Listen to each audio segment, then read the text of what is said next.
자, 이제 여러분 3차 글쓰기 마무리 하셔야 되는데 우선 3차 글쓰기 마무리 하시기 전에 1차, 2차 글쓰기를 한번 보셔야 되겠어요. 그래서 이제 3차 글쓰기의 경우에 어떤 분들은 이런 걸 하셔야 될 수도 있습니다. 표현 기교, 운율 등의 수사적인 해석을 추가를 하셔야 될 분이 있습니다. 이런 경우에는 그렇게 추가를 하셔야 되는데 제가 이제 내일부터 차근차근 이런 수사적인 기법을 통해서 이제 작품 분석하는 법을 어, 동영상 강의로 보여드릴 예정이기 때문에 그런 것들을 참고하시면 되겠고요. 자, 그래서 1차, 2차 글쓰기를 통해서 이미 거의 다 준비가 되신 분들은 바로 이제 서론, 본론, 결론 쓰기를 하시면 되고, 만약에 조금 더 쓰셔야 되겠다고 판단이 되시는 분들은 이런 것들을 더 써가지고 1, 2차 글쓰기를 확대 증폭시키는 작업을 한번 거치셔야 됩니다. 자, 이게 이제 다 여기까지 이제 전부 다 오셨으면은 이제 서론, 본론, 결론을 써가지고 글의 뼈대를 잡아야 되겠는데요. 이거 어떻게 하는지 제가 말씀을 좀 드릴게요. 우선 제목을 지금 정하셔도 되고 2, 3차쯤 가면은 이제 여러분들이 제목을 정하실 수가 있을 거예요. 어, 제가 이제 박사 논문 같은 경우에는 저 같은 경우에는 거의 박사 논문을 다 쓰고 나서 제목을 완성했어요. 대충 어떤 거를 쓰겠다는 거는 있었는데 결국에는 글의 내용이 다 완성이 되니까 제목이 나올 수밖에 없는 그런 경험이 있었거든요. 그런 것이 아마 여러분들한테 적용될 수도 있을 것 같아요.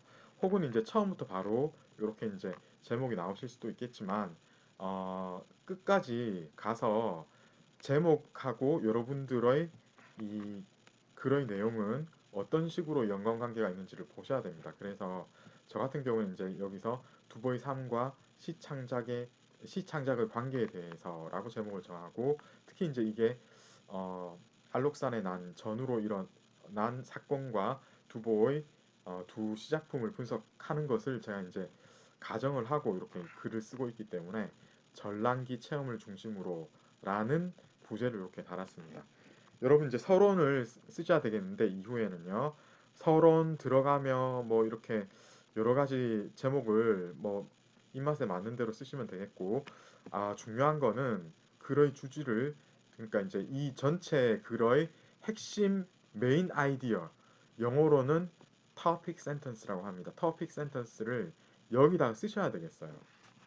자, 그 다음에 이 글의 주지, 메인 아이디어, 토픽 센텐스를 전개를 해서 이게 이 전체 글에서 어떤 식으로 이게 영향을 끼칠 것인지, 전체가 결과적으로는 어떤 식으로 이제 여러분들의 그 주안점이 나중에 이제 여러 방면에 살펴보는 지점으로 확대가 되는지 그 전개를 잘 하셔야 됩니다. 이게 이제 주제의 전개 단계고요.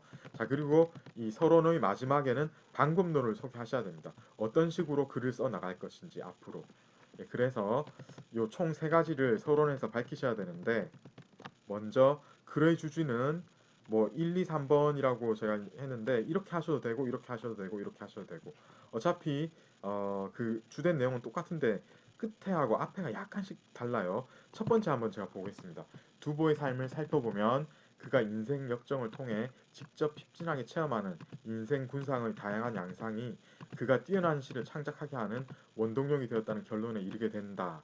라고 하면서 이제 주제의 전개로 바로 이어지시면 되겠어요, 여기서. 자, 그런데 이거를 앞에 똑같은데 이거 대신에 되었다는 것을 알 수 있다. 뭐 이렇게 하셔도 되잖아요. 그죠? 그리고 혹은 이 앞에 이 글은 이렇게 시작할 수도 있어요. 이 글은 두보의 삶에서 그가 직접 체험한 그 뒤로는 똑같습니다. 되었다는 것을 알 수 있다. 되었다는 결론에 이르게 된다. 대신에 되었다는 것을 보여주는데 초점을 둔다라고 해서 이 글은 하고 호응하고 있죠. 이런 식으로 글의 주지를 처음에 딱 설정을 하셔야 돼요. 아카데믹 라이팅 스타일에서는 이게 가장 중요한 겁니다. 학문적 글쓰기는 막 여기 저기 막 숨어 있고 여러분의 메인 아이디어가 갑자기 등장하고 이렇게 하면 안 됩니다. 제일 처음에 딱 제시를 하셔야 돼요, 이렇게. 물론 이 앞에 두보는 위대한 시인이었다. 뭐 이런 식으로 약간 그 여는 말, 독자의 환기를 주의시키는 그런 표현을 시작하실 수는 있어요. 어쨌든 그렇게 시작을 하더라도 그거는 그 다음에 펼쳐지는 그 다음에 여러분들이 써야 될 글의 주지가 와야 되는 여기에 시선을 집중시키기 위한 사전 작업일 뿐이지 실제로는 그건 없다고 해도 되는 거거든요. 그러니까 어쨌든 글의 주지가 제일 먼저 이렇게 와야 됩니다. 그리고 이 주지를 전개를 시켜야 됩니다. 이런 주지가 어떻게 제가 이제 전개를 하고 있는지 한번 여기서 살펴보겠습니다. 처음에 또 한 번 이제 두보의 삶에 대해서 약간 그 객관적인 다른 사람도 다 아는 그런 정보를 제시를 했어요. 그리고 위나라의 뛰어난 학자 두의 13대 손이자 초당의 대신 두시머의 손자였던 가문의 배경을 밝혔고 어려서부터 출중한 재능으로 가문의 총애를 한 몸에 받고 있었으나 하면서 이 사람의 어떤 갈등 상황을 제시를 했습니다. 가장 중요한 갈등 상황. 당나라가 이때는 이제 권세가들의 어떤 이권 다툼에 의해서 관직이 뭐 장사 비슷하게 팔리는 이런 수준으로 전락하게 됩니다. 권세가들의 이권에 따라서 이게 이제 제대로 안 주어지고 막 좌지우지됩니다. 그렇기 때문에 두보도 번번이 과거에 낙방을 했습니다. 기껏 과거에 등용이 되었다 해도 막 낮은 직위, 지방으로 전전할 뿐이었고 이러한 이유 때문에 역 오히려 이제 그에게는 대시인으로 성장할 수 있는 기반이 제공이 됩니다. 일반 백성들의 생생한 삶의 현장을 두 눈으로 직접 목도할 수 있는 기회가 제공이 되었습니다. 특히 안사의 난 이후 삶의 기반이 뿌리째 뽑혀서 방황하는 많은 민초의 삶은 그의 시심에 큰 파동을 일으켰고 사회적으로 불평등한 여건이 어떻게 서민의 삶을 좌우하는지에 대한 깊이 있는 성찰을 가능하게 하였다라고 저는 이렇게 주지를 전개했는데 다시 이제 제 주지로 보면은 요거를 한 번 더 조금 더 확대해서 길게 쓴 것이죠. 그래서 이런 것들을 제가 이 뒤에 글에서 어, 다룰 것이다라는 거를 이렇게 한번 보였어요. 그리고 마지막으로 서론의 마지막 부분에서는 글 쓰는 방법론 자체에 대해서 소개를 하셔야 됩니다. 이 글은 특히 안사의 난 전후에 창작된 이 두 작품의 분석을 통해서 두보의 특출한 시안이 어떻게 시안이란 말은 시옌해서 시를 보는 눈 이게 이제 어떻게 사회의 불평등한 구조를 들여다보고 이러한 사회 구조가 민초의 삶에 영향을 어떻게 주는지를 분석하고 이 같은 경험, 이런 전쟁 경험이 어떻게 그의 예술관에 영향을 미치고 있는지를 살펴보려고 한다. 따라서 먼저 그의 생평 그리고 전란식의 경험을 한번 분석을 하고 그 이후에 두 시작품의 어, 두 시작품이 이제 이러한 이 전란식의 특수 체험이 어떻게 연계되는지 비교 분석을 하는 과정을 한번 하고 이런 작업을 통해서 두보의 독특한 신묘한이 형성되는 지점을 드러내는 것이 이 글의 목표이다라고 저는 서론을 결론을 지었습니다. 이렇게 서론도 처음에 도입부가 있고 그 도입부를 이렇게 약간 예, 확대를 하는 이런 전개 과정이 있었고요. 그리고 또한 이렇게 이제 확대 전개된 거를 다시 한번 결론을 맺음으로써 서론을 끝내는 이런 과정을 거치시면서 여러분들이 서론을 작성하셔야 되겠습니다. 이게 이제 서론 만들기입니다. 서론을 이렇게 이제 잘 하셨으면은 그 다음에 이제 두보 일생과 전라의 그림자 이거는 2차 글쓰기에서 이미 마련이 되었죠. 그리고 그 다음에 이제 여러분이 하셔야 될 게 이 작품 분석 자체를 하셔야 되는 겁니다. 그래서 여인행 그리고 전란행 결혼과 단청인에서 이렇게 이제 작품 분석을 어떻게 하시는지 이게 제가 한글 파일 여기서 조금 한 것 같은데 보면은 이제 알록산이 난이 발생하기 직전 두보는 이 작품을 써가지고 이제 양귀비 일가들의 부당한 권력 남용을 신랄하게 풍자하고 있다. 다음은 그의 여인행 중에 한 부분이다라고 하면서 제가 이렇게 이제 예, 시 원문하고 시 번역을 가져옵니다. 그리고 여기다 이제 시 해설을 하죠. 요게 이제 뭐냐면은 고정 강독 여러분들은 1차 글쓰기에서 이미 마친 것입니다. 그리고 고전문학사 여러분들께서는 지금 2차 글쓰기에서 하시는 거예요. 이 뒤에 이제 분석을 하셔야 되잖아요. 그죠? 예. 요 분석을 이렇게 이제 자세히 이제 본론 전개를 하면은 이제 이게 이제 여러분들의 2차 글쓰기가 사실상 여기서 끝나게 되는 겁니다. 이 작업을 하신 뒤에 여러분들이 이제 요거를 본문을 한번 잘 살펴보셔야 되겠어요. 지금 본문이 두 개입니다. 요게 있고 이 앞에 무엇입니까? 이 앞에 두보의 일생, 생평하고 그리고 이제 시대적 배경 요게 있거든요. 요 두 개를 본론을 다시 한번 잘 살펴보시면서 특히 이제 시기법, 수사 수사의 방향에 대해서 여러분들이 하셔야 되는 경우라면은 3차 글쓰기에서 예, 요거를 이제 수사적인 해석을 추가를 하신다면은 어, 여기에서 이 본론 부분이 조금 더 풍부해질 수가 있고 그러면은 이제 본론이 총 세 부분이 될 수가 있겠죠.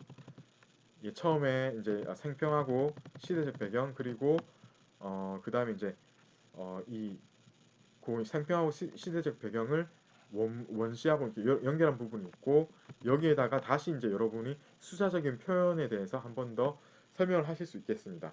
이 방법도 사실은 두 가지인데 이렇게 여기에다가 뒤에 이제 시 해석을 한 뒤에다가 이 시 해석과 생평 그리고 시대의 배경을 연계한 뒤에 다시 이제 여기다 간단하게 이제 수사적인 기법을 언급하는 방법이 있고 따로 챕터를 세 번째 본문을 만들어서 거기에서 이제 전개를 하셔도 되겠습니다.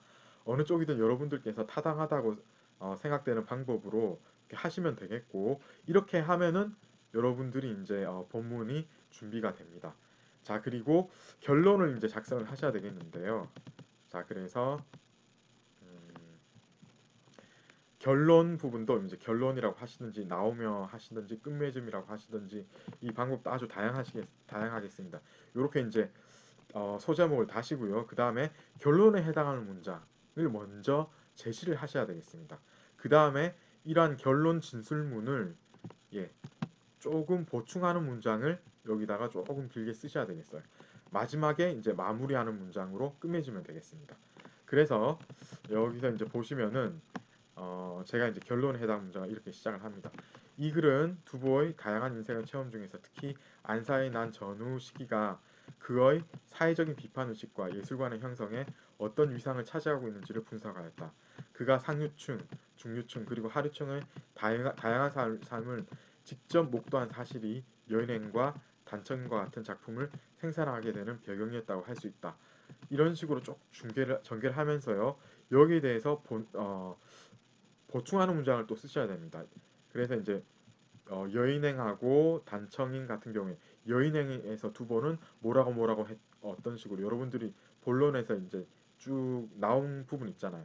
그런 것들을 총정리하는 차원에서 말씀을 드려주시고 그 다음에 단청인에서 또 어떻게 했는지 이렇게 하고 그리고 이제 어, 결론적으로 이제 여러분들이 마무리를 잘 지어야 되겠는데요. 이 마무리하는 문장 앞에서 이 두 번째 진술문을 보충하는 문장에서 이제 결론적으로 이 두 시를 비교를 해가지고 어떤 식으로 결론을 이제 내린 뒤에 이제 마무리를 하시면 될 것 같습니다.